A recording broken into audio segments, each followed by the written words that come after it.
Penetrare tem um suspeito na rua, alegadamente, tudo equipamento pesado e becora.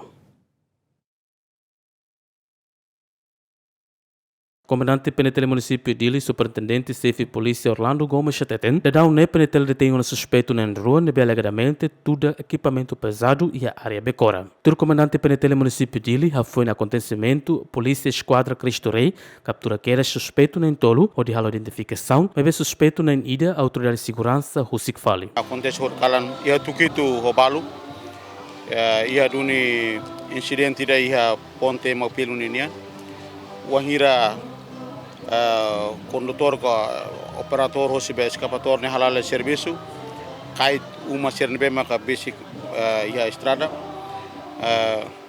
depois mak moço ia itene sida balu nebe maka foti patuk tuda escapator bidru rahun.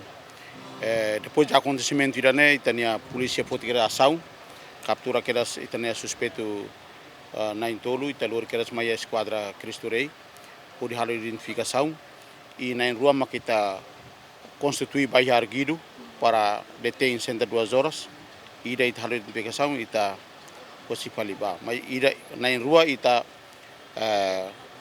deter na 102 horas para continuar o processo boi.